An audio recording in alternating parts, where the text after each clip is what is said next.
Search New Mocha. If you're travelling with us, make sure you book ahead to reserve your socially distanced seat. We're cleaning our trains more than ever, and digital tickets help keep contact to a minimum. Unless exempt, a face covering should be worn at all times.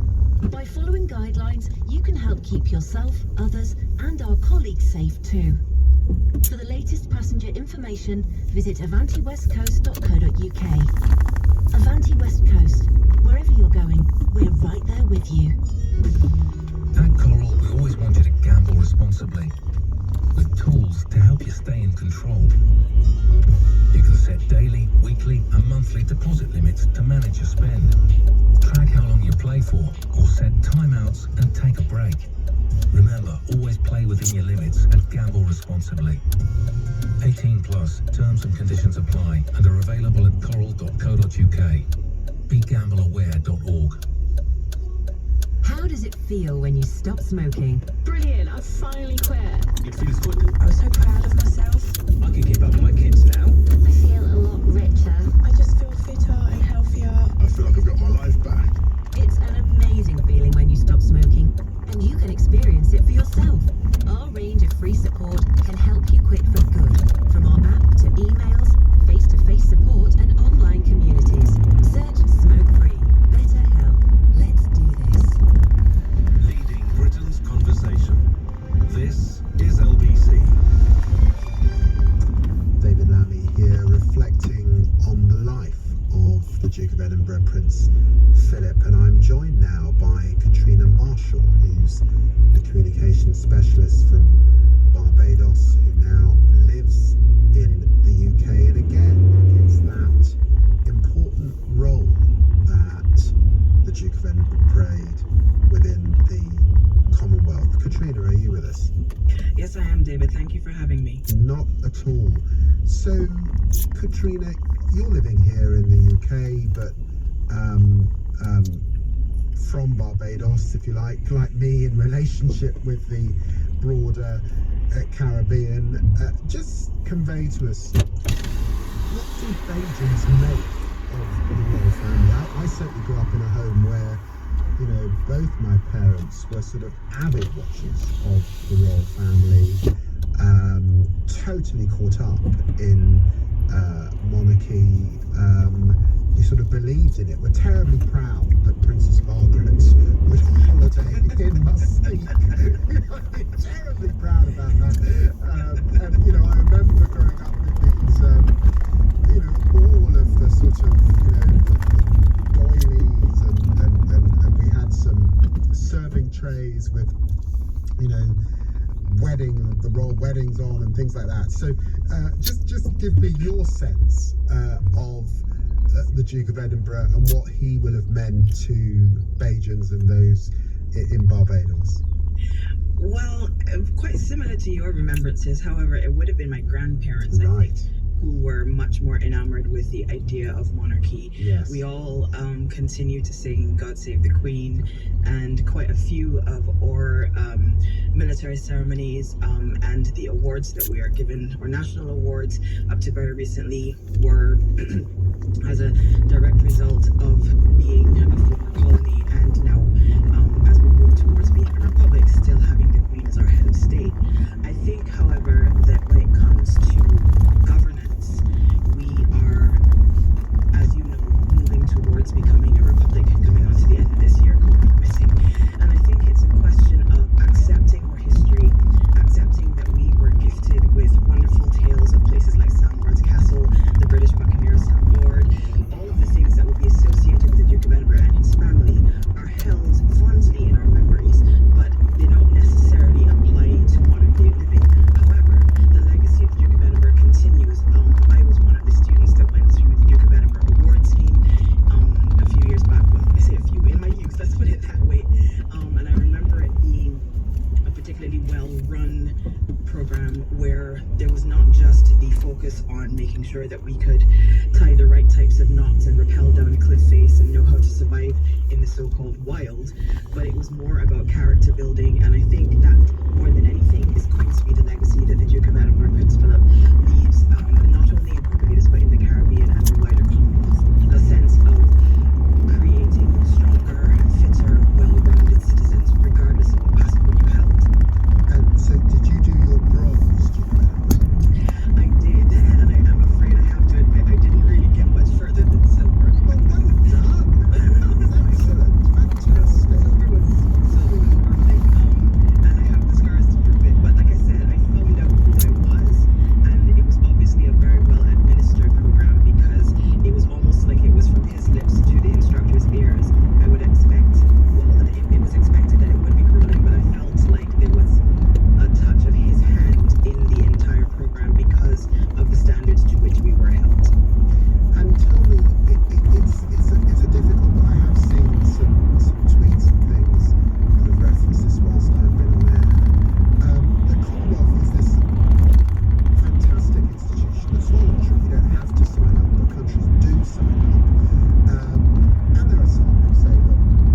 British royal family? I think it has to do with a sense of pride. As you will well remember, there used to be a time when Barbadians were more British than the British. Yes, I didn't want to say that because I don't want to cause inter-island tensions, but the Bajans are well known. Anyone who's been to Barbados will have experienced that. Exactly. You need only look at the photographs that would have been sent home from the Windrush generation of being very well put together. And my grandmother was definitely of that generation who did not believe in anything other than the best in hats and finery for church and all the rest of it. But historically, because Barbados never changed hands in the way that maybe St. Lucia and Jamaica did, we were only ever a former colony of the UK, of Britain. I think it has to do with a sense of pride in ceremony and history. Barbadians love nothing more than to tell you that we are the place that where rum invented rum in 1703. We love to reach back to hallowed antiquity and speak fondly of those days when things were different. And I think that Barbadians, even though in our day-to-day living, we don't necessarily spend a lot of time thinking about referring to the royal family. I think it has to do with pride and a sense of history. You don't necessarily need to be a monarchist to appreciate and understand the role that monarchy played in the way history unfolded and the way the history is so well preserved in Britain. I think that has a lot to do with it. We still have a Queen Elizabeth Hospital. My neighbours went to the Princess Margaret Secondary School. I was part of the Duke of Edinburgh Award Scheme. My mother used to work on Prince William Henry Street, and the list goes on and on. So I don't think we're ever going to get rid of the legacy. I think our governance will change, but I think the fondness has to do with a sense of history and being tied to something that, regardless of where you hail from, is always going to be revered as something to be treasured. And I think there's something, isn't there, in the Caribbean of, these are relatively small island communities. I need to make the exception that Guyana is in fact a country, but it's still a small populated place. And that because of its history, that trend, which is young, a relatively young history, a history that's a few hundred years, that treasure of historic roots, the good and the bad, and the challenges and the opportunities of those historic roots, perhaps, that make the stories of the monarchy so important. I would expect across the Caribbean region that televisions will be playing much of the story of the monarchy over the years, and the same feed that we're getting here in the UK will be played in different ways on TV screens across the Caribbean, despite the fact that increasingly the Caribbean obviously also gets a lot of feed from the United States. Would that be your assumption as well? It would be, in the same way that we hungrily followed the life and death of the Princess of Wales, the same way that we tuned in to watch many of the royal weddings. This will be something that, even if we don't have a dyed-in-the-wool, skin in the game kind of vested interest in it, we do want to say that we knew where we were when. I knew where I was when I heard that Diana was killed. I knew where I was when I watched Harry and Meghan get married, in the same way that my grandmother would want to say it was on such and such a date and on such and such a time that we sat in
is back, that some common sense would prevail and create space for political dialogue to take place. But it is important, as you say, to note that we are heading fast towards the traditionally turbulent Loyalist marching season in July, and I've no doubt the police will be concerned about the tension around the protocol that exists at this time. David Blevin, Senior Ireland Correspondent for Sky News, thank you for bringing us up to date with the situation in Northern Ireland. And in more breaking news, Rachel Blackmore has become the first woman to win the Grand National.